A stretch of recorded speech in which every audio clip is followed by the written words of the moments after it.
Hello everyone, আমি কস্তুরী আর কস্তুরীজ kitchen ডায়েরিতে তোমাদের সবাইকে ওয়েলকাম। আজকে আমি আবারও দুটো দুর্দান্ত রেসিপি তোমাদের সাথে শেয়ার করে নিচ্ছি। আজকে বানাচ্ছি বাঙালির খুব প্রিয় একটা কম্বিনেশন, বাসন্তী পোলাও আর তার সাথে টেস্টি মাটন কারি। ঠিক কিভাবে বানালে বাসন্তী পোলাওটা একদম ঝরঝরে হবে আর তার সাথে মাটন কারিটাও একটু বেশি স্বাদের হবে, সেটা ছোট ছোট টিপসের মাধ্যমে আজকের ভিডিওতে তোমাদের সাথে শেয়ার করে নিয়েছি। তাই চলো আর দেরি না করে চটপট রেসিপি দুটো দেখে নাও আর বাড়িতে অবশ্যই একবার এইভাবে বানিয়ে দেখো, খেতে ভীষণই ভালো লাগবে। তো দেখো, প্রথমেই বাসন্তী পোলাওটা বানানোর জন্য আমি 2 কাপ বাসমতি চাল নিয়ে নিয়েছি। আমি পোলাওটা বাসমতি চাল দিয়ে বানাবো, তবে তোমরা চাইলে এখানে গোবিন্দভোগ চালও ব্যবহার করতে পারো। এবার আমি চালটা 3 থেকে 4 বার জল পাল্টে পাল্টে খুব ভালো করে ধুয়ে নিয়ে তারপর চাল থেকে জল ঝরিয়ে নেবো। আর চালটা থেকে জলটা ঝরানোর জন্য একটা স্ট্রেনারের মধ্যে চালটা নিয়ে এর চারিদিকে চালটা ছড়িয়ে দিলাম, যাতে চাল থেকে সম্পূর্ণ জল খুব ভালোভাবে ঝরে যায়। তবে তোমরা চাইলে চালটা একটা কাগজ বা কাপড়ের ওপর 30 থেকে 40 মিনিটের জন্য রেখে সম্পূর্ণ জল ঝরিয়ে শুকনো করে নিতে পারো। আর দেখো, আমার এখানে চাল থেকে সমস্ত জল ঝরে চালটা একদম শুকনো ঝরঝরে হয়ে গেছে। এবার আমি এই চালের মধ্যে দিয়ে দিচ্ছি 2 চামচ ঘি, স্বাদ মতো নুন, সাথে দিচ্ছি 1 চামচ হলুদ গুঁড়ো, 1 চামচ গোলমরিচ গুঁড়ো, 1/2 চামচ গরম মশলা গুঁড়ো আর সাথে 1 চামচ আদা বাটা দিয়ে চালের সাথে সমস্তটা ভালো করে মাখিয়ে নিলাম। এখন এই চালটাকে চাপা দিয়ে 30 মিনিটের জন্য রেস্টে রেখে দিলাম। তো চালটা রেস্টে থাকুক, ততক্ষণ চলো মাটন কারির প্রিপারেশনে যাওয়া যাক।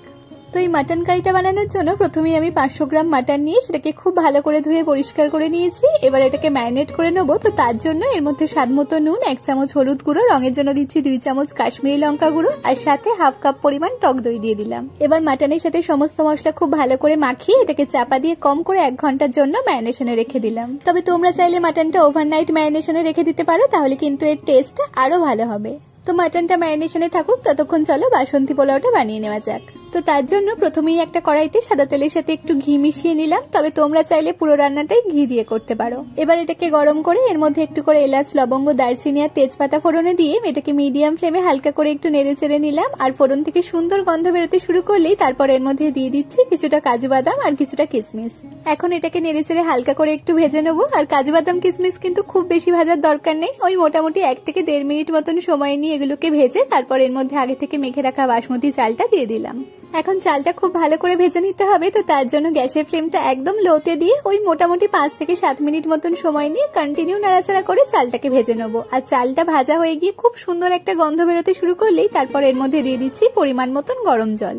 আর একদম ঝরঝরে বাসন্তী পোলাও বানানোর জন্য জলের পরিমাণটা কিন্তু খুবই ইম্পর্টেন্ট। আমি এখানে 2 কাপ বাসমতি চালের জন্য 4 কাপ পরিমাণ জল এর মধ্যে দিয়ে দিলাম। মানে তোমরা যতটা চাল নেবে ঠিক তার ডাবল পরিমাণে জল ব্যবহার করতে হবে। আর তোমরা যেই কাপ মেপে চাল নেবে সেই কাপ মেপেই কিন্তু জলটাও ব্যবহার করবে। এবার এর মধ্যে 1 চামচ চিনি দিয়ে দিলাম। আর চালের সাথে তো প্রথমেই একটু নুন মাখিয়ে নিয়েছিলাম, কিন্তু আমার এখানে আরো একটু নুনের প্রয়োজন হয়েছে, তাই স্বাদ মতো আরো একটু নুন এর মধ্যে দিয়ে দিলাম। আর এর সাথে কয়েকটা চেরা কাঁচা লঙ্কা দিয়ে সমস্তটা একবার খুব ভালোভাবে মিশিয়ে নিলাম। এখন গ্যাসের ফ্লেমটা হাইতে রেখে কন্টিনিউ নাড়াচাড়া করে চালটা প্রথমে 3 থেকে 4 মিনিট মতন সময় নিয়ে ফুটিয়ে নেবো। আর এই সময় কড়াই ঢাকা দেওয়ার কোনো প্রয়োজন নেই। আর 3 থেকে 4 মিনিট পর যখন দেখবে জলের পরিমাণটা বেশ কমে গেছে, এই পর্যায়ে গ্যাসের ফ্লেমটা একদম লোতে দিয়ে তারপর কড়াই ঢাকা দিয়ে এটাকে আরো 7 থেকে 8 মিনিটের জন্য রান্না করে নেবো।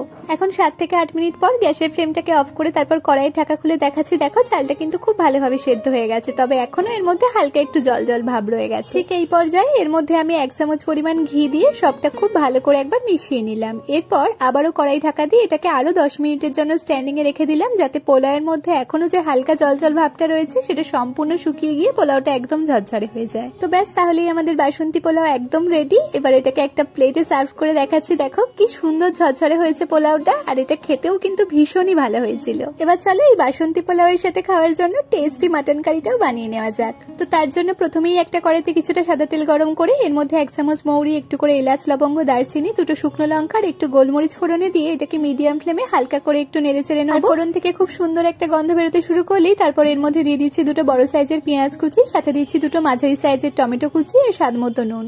এবার সবটা ভালো করে মিশিয়ে নিয়ে তারপর এটাকে হাই ফ্লেমে কন্টিনিউ নেড়ে চেড়ে ভাজতে থাকবো। আর ভাজতে ভাজতে যখন দেখবে পেঁয়াজটা ভাজা হয়ে হালকা গোল্ডেন ব্রাউন কালার হয়ে এসেছে আর টমেটোটাও বেশ নরম হয়ে এসেছে আর এই পেঁয়াজ টমেটো থেকে কাঁচা গন্ধটাও চলে গেছে, ঠিক সেই পর্যায়ে এটাকে একটা পাত্রে নামিয়ে ঠান্ডা করে নিলাম।